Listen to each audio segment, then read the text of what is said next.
ఓం శ్రీ మాత్రే నమః. హాయ్ అండి, నేను మీ సంధ్యాని. అందరికీ శరణ్ నవరాత్రుల మొదటి నవరాత్రి శుభాకాంక్షలు అండి. ఈరోజు బాలా త్రిపుర సుందరి అవతారం కదా అమ్మవారు. ఈరోజు బాలా త్రిపుర సుందరి అవతారం అమ్మవారికి ఎందుకు వచ్చింది, నాకు తెలిసిన చిన్న స్టోరీ అయితే మీతో షేర్ చేసుకుంటాను. ఇంకా చక్కగా అమ్మవారు కూడా నాకైతే అనుగ్రహించారనమాట.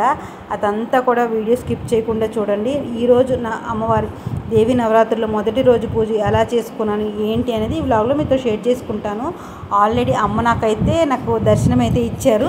ఎలా ఇచ్చారు ఏంటి అనేది కూడా ఈ వ్లాగ్లో మీతో షేర్ చేసుకుంటాను. ఫస్ట్ అయితే నేను ఈరోజు కరెక్ట్గా 3:30కి లేచానండి. 3:30కి లేచి నేను అన్నీ వదిలేసాను కదా, పోలేరా అమావాస్య కాబట్టి ఏమి ఎత్తిపెట్టలేదు, ఉపవాసం కాబట్టి 3:30కి లేచి స్టవ్ క్లీన్ చేసుకొని దేవుడి సామాన్లు తోముకొని మళ్ళీ యథావిధిగా బయట అంతా నీట్గా కడిగి మళ్ళీ ముగ్గులు పెట్టుకున్నాను. నిన్న నైట్ కడిగేసి ద్వారబంధన ముగ్గులు అది పెట్టి పూజ చేసుకున్నా. మళ్ళీ ఎలాగో అమ్మవారిని మనం ఇంటికైతే ఆహ్వానిస్తున్నాం కదా, చక్కగా మళ్ళీ కడిగి ముగ్గులు పెడతామని చెప్పేసి పెడుతున్నాను. ఇంకా చినుకులు పడుతున్నా లేదా టెస్ట్ చేస్తున్నాను. ఎక్కడ ఎవ్వరు అస్సలు తిరగట్లేదు. మొత్తానికి అయితే ఇంకా నీట్గా కడిగేసి చక్కగా ముగ్గులన్నీ పెట్టుకొని శుభ్రంగా నేను కూడా అమ్మవారికి అయితే ప్రసాదానికి అయితే ప్రిపేర్ చేస్తున్నాను. మొదటి రోజు ప్రసాదం ఏంటని ఉందంటే ఇక్కడ అమ్మవారికి నేను అనుకున్నాను, అంటే ఎప్పుడు పెడతానని ఏమి ఉండదండి. ఈరోజు శనగలు ఉన్నాయి కదా, శనగలు పెట్టి ఒక్కొక్క ఫస్ట్ టైం అమ్మవారికి మొదటి రోజు కాబట్టి స్వీట్ కింద హల్వా చేద్దాం అనుకుంటున్నాను. అంటే ఈరోజు అమ్మవారికి ఈరోజు అదేంటంటారు బాలా త్రిపుర సుందరి కాబట్టి శనగలు పెట్టాను. రేపు గాయత్రీదేవి కాబట్టి వడలు వేస్తాను అని ఏం చెప్పను. నాకు వీలైతే నాకు ఇంట్లో ఉంటే కనుక ఖచ్చితంగా అమ్మవారికి అయితే అలాగే ప్రసాదాలు పెడతాను. మామూలుగా లేదు అంటే ఏదో ఒక స్వీట్ చేసి పెట్టినా కూడా ఏదో ఒక స్వీట్ చేసి చక్కగా అమ్మవారికి పూజ అయితే చేసుకుంటాను. ఫస్ట్ ఏం చేస్తానంటే ఎక్కడైతే అమ్మవారికి పెట్టుకుంటామో అక్కడ పసుపు రాసి బొట్లు పెట్టుకొని పసుపు రాసి ముగ్గు పెట్టుకున్న తర్వాత ఒక పేటకి పసుపు రాసి బొట్లు పెట్టి ఏదైతే వాడని క్లాత్ ఏమి కొత్త క్లాత్ ఉందో అది నేను వేసేసి లలిత అమ్మవారికి అయితే కూర్చోబెట్టాను. నేను దేవి నవరాత్రులు చేసిన అంటే ఏ పూజ చేసినా లలితాదేవి ఫోటోని మాత్రం కంపల్సరీగా పెడతానండి. లాస్ట్ ఇయర్ కూడా చేశాను, కానీ అది కూడా దేవి నవరాత్రులే చేశాను, కానీ లలిత అమ్మవారినే పెట్టాను. ఇలా చక్కగా పూజ చేసుకున్నాను. ఈరోజు శనగలు పెట్టి అమ్మవారికి పాలు, పానకం, వడపప్పు, చలిమిడి పెట్టి వినాయకుడి పూజ చేసుకున్నాను. ఇంకా మనం ఏంటంటే ఈ కుంకుమ గిన్నె అనేది ఈ 10 రోజులు అస్సలు కదపకూడదు, తీయకూడదు అనమాట. అలా ఉండిపోవాలి. వినాయకుడు ఫోటో కూడా మనం కదపకూడదు. ఇలా ఈ ప్రమిదలు పువ్వులు అన్నీ మార్చుకుంటూ చక్కగా ఈ 10 రోజులు పూజ చేసుకోవాలి. అంటే ఈరోజు ఈ ప్రసాదం పెట్టాను, ఈరోజు ఈ దేవుడు, ఈరోజు ఈ అష్టోత్తరం చదవాలి అని ఏమీ ఉండదండి. సపోజ్ నేనే ఉన్నాను, ప్రతిరోజు లలిత అష్టోత్తరమే చదువుతాను. లేదు చదవలేను అంటే కనుక పూజ చేసేటప్పుడు 90% నేను లలిత అష్టోత్తరం చదవను. ఎందుకంటే చిన్న ఒక ఒత్తు తేడా అయిన అక్షరం అంతా మారిపోతుంది, చాలా తప్పు మనకి. అందుకని చెప్పేసి సెల్లో వేసేసి చక్కగా అతను చదువుతుంటే మళ్ళీ నేను చదవగలను. పంతులు గారు చదివిందే నేను పెట్టుకొని అతను చదువుతుంటే మళ్ళీ నేను చదవగలను అనమాట. కానీ నా అంతటి నేను చదివితే అక్కడక్కడ చిన్న అక్షర దోషాలు అయితే వస్తాయి. అనుకుంటాం మనం చక్కగా చదువుకోగలము అది ఇది అని చెప్పేసి, లేదండి చదువుకోలేమన్నమాట.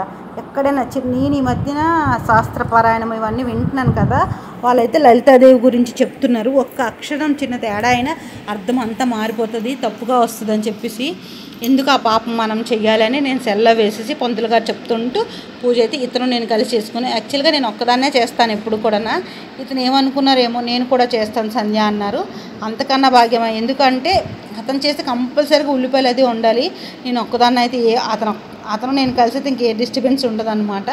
చక్కగా అమ్మవారికి ఇలా పూజ అయితే చేసుకొని చాలా బాగా అయిపోయిందండి. మొదటి రోజు పూజ అయితే అమ్మవారు నాకు అనుగ్రహం కూడా ఇచ్చారు. అది నమ్మిన వాళ్ళకి ఎంతో ఆనందం, నమ్మని వాళ్ళకైతే ఏదీ లేదు. నాకైతే చాలా హ్యాపీ అనిపించింది. ఇంకా పూజ అయిపోయిన తర్వాత అది అనుగ్రహం ఏంటనేది లాస్ట్లో చెప్తాను, ఇప్పుడైతే చెప్పను. ఇంకా చక్కగా అతనికైతే ఉప్మా చేసి ఇచ్చాను, తిని. అంటే నేను టిఫిన్ చేయను అనేసి అనుకున్నాను. అంటే అతనికి ఉండడమే ఎక్కువ, ఉల్లిపాయలు అది తినకుండా ఉండడమే ఎక్కువ. అటువంటిది షాపులకి వెళ్ళి అంటే అక్కడ పని అది ఉంటుంది కదా, బయటికి వెళ్ళిన వాళ్ళకి మరి ఉదయం పూట టిఫిన్ నేనైతే ఒంటిపూట చేస్తాను. ఒంటిపూట అంటే ఉదయం టిఫిన్ మానేసి మధ్యాహ్నం భోజనం, నైట్ టిఫిన్ అనమాట. అది అలా చేసుకుందాం అనుకుంటున్నాను. అతనికి ఎందుకు సరే పూజ చేశారు అంతవరకు చాలే, ఉల్లిపాయ తినరు, నాన్ వెజ్ తినరు, అలా ఉంటే చాలు అని చెప్పేసి నేను టిఫిన్ అయితే ఇచ్చేస్తున్నానండి. ఇడ్లీ, అటుకులు ఉప్మా, వరినొక ఉప్మా మామూలుగా అయితే మేము తినమన్నమాట. కానీ అతనికైతే ఇచ్చేస్తాను అనమాట. తప్పో ఒప్పో బయటికి వెళ్తారు కాబట్టి ఇంక పూజ అయిపోయింది, టిఫిన్లు అయిపోయి బట్టలు మార్చుకున్న తర్వాత ఈరోజు చాలా స్పెషల్ కర్రీ కూడా చేశానండి. దొండకాయ కర్రీ అనమాట. ఉల్లిపాయ వెల్లుల్లి ఏమీ మసాలాలు ఏమీ లేకుండా చాలా సింపుల్గా చేసుకోవచ్చు. ఫస్ట్ అయితే ఆవాలు జీలకర్ర వేయని అవసరం లేదు కదా, నాకు అలవాట్లో పడిపోతూ ఉంటుంది. ఆవాలు కరివేపాకు వేసి దొండకాయలు అనేది ఒక కాయకి 4 ముక్కలు కట్ చేసుకొని ఇలా వేసుకోవాలి. ఆయిల్లో వేసుకొని కాస్తంత సాల్ట్ వేసేసి బాగా మగ్గనివ్వాలండి. మనం చాలామంది ఏంటంటే దొండకాయ తొందరగా వేగదు, ఉడకదని చెప్పేసి కుక్కర్లో పెట్టేస్తారు. అలా చేయొద్దు. కొంచెం ఆయిల్ అయినా సరే, ఇప్పుడు నేను ఆయిల్ ఎంత వేసాను చూసారు కదా మీరు, అంత ఆయిల్ అయినా సరే సిమ్లో పెట్టి నెమ్మదిగా అలా మగ్గించుకుంటే దొండకాయ మెత్తగా ఉడికిపోతుంది. అప్పుడు మనం బాగుంటుంది అనమాట, కుక్కర్ పెట్టే పని ఏమి లేకుండా. ఇంకా ఫస్ట్ రోజు అమ్మవారు ఎలా అనుగ్రహించారు అనేది కూడా చెప్తాను, కానీ అది సస్పెన్స్ అనమాట. లాస్ట్లో చెప్తాను. అది మీకు రౌండ్ చేసి కూడా చూపిస్తాను. ఒక ఆవిడ నాకు సెండ్ చేశారు. ఇంకా అవి మగ్గేలోపు దీనికి ఒక చిన్న మసాలా ప్రిపేర్ చేసుకుందాము. వేరే సపరేట్గా ఇంకొక కళాయి తీసుకొని అందులో ఒక స్పూన్ ఆయిల్ వేసుకొని కొంచెం పల్లీలు, మినపగుళ్ళు, శనగపప్పు వేసుకొని జీలకర్ర వేసుకొని మెత్తగా పేస్ట్లా పెట్టుకోండి. లేదు మీకు బరక అంటే ఇష్టమా అంటే బరక చేసుకోండి. నేనైతే మాత్రం మెత్తటి పేస్ట్లా ప్రిపేర్ చేసుకున్నాను. ఇది చాలా బాగుంటుంది. మనకి చపాతీ కర్రీ దేనికైనా సూపర్గా ఉంటుంది అనమాట ఈ కర్రీ అనేది. ఎందుకు ఇది చేశానంటే, మనం ఇప్పుడు ఉల్లిపాయలు తినము, నాన్ వెజ్ తినము. ఉల్లిపాయలు తినిపోయినప్పుడు ఫ్రైలు అంతగా బాగుండి అనిపించవు. అతను ఏమన్నారంటే ఏది చేసినా కూడా గ్రేవీగా చెయ్యు, నాకు కూడా కొంచెం ఒక ముద్ద వెళ్తుంది, చాప్ దగ్గర ఉండగలను అని అన్నారు. అందుకని చెప్పేసి ఇలా గ్రేవీలాగా ప్రిపేర్ చేస్తాను. ఈ 3 వేసుకొని బాగా ఫ్రై చేసుకోండి. ఉల్లివి తెల్లులు ఏమీ లేకుండా అనమాట. ఇవి బాగా ఫ్రై అయిన తర్వాత ఎండుమిర్చి వేసుకోండి. అది మీరు తినే కారం బట్టి ఎండుమిర్చి వేసుకోండి. లేదు కారం తక్కువ వింటామంటే తక్కువ వేసుకోండి. ఈ దొండకాయలు మగ్గేలోపు ఇది మనం వేపుకోవాలన్నమాట. వేపించుకొని పక్కన పెట్టుకుంటే ఇది దొండకాయలు అంతా బాగా మగ్గేలోపు ఇది అనేది చల్లగా అయిపోతుంది. ఇందులో కొంచెం జీలకర్ర ఎక్కువగానే వేసుకోండి. జీలకర్ర వేసుకుంటే మంచి ఫ్లేవర్ వస్తుంది, బాగుంటుంది కూడా తినడానికి కూడా. అందుకని చెప్పి జీలకర్ర ఒక స్పూన్ దాకా నేను వేసాను. ఇవన్నీ బాగా ఫ్రై అయిపోయి చల్లగా అయ్యే వరకు బాగా ఫ్రై చేసి బాగా ఇలా రోస్ట్గా అయ్యి ఫ్రై చేసే వరకు ఫ్యాన్ కింద పెట్టండి. ఫ్యాన్ కింద తర్వాత అప్పుడు ఇది వేసుకోండి, ఏంటంటారు, ఇప్పుడు మనం పేస్ట్ చేసి పక్కన పెట్టుకున్నాం కదా, ఆ దొండకాయ వేసుకోవాలి. చూడండి దొండకాయలు ఎంత చక్కగా మగ్గిపోయి కదా. ఇప్పుడు వేసుకొని మనకు ఒక్కసారి అవి ఫ్రై చేయాల్సిన అవసరం లేదండి ఆ పేస్ట్ అది. ఎందుకంటే ముందే మనం ఇది ఫ్రై చేసి పక్కన పెట్టుకున్నాం కదా, ఇవన్నీ కలిపి పక్కన పెట్టుకున్న పేస్ట్ వేసాం కాబట్టి ప్రత్యేకించి ఫ్రై చేయక్కర్లేదు మనకి. అదంతా వేసుకొని మరొకసారి బాగా కలిపి ఆ గిన్నెలో కాస్త వాటర్ వేసి, మీకు వీలుంటే మిక్సీ చేయండి, లేదు అంటే వాటర్ వేసి ఇలా షేక్ చేస్తే చక్కగా గిన్నె కూడా నీట్గా క్లీన్ అయిపోతుంది. ఆ పౌడర్ కూడా దీనిలోకి వచ్చేస్తుంది అనమాట. శుభ్రంగా పూజ అనేది చేసుకోండి. పూజ అంటున్నాను, కర్రీ అనేది ప్రిపేర్ చేసుకోండి. ఈ మధ్యన అంతా పూజలు చేసి నాకు అదే వచ్చేస్తుంది.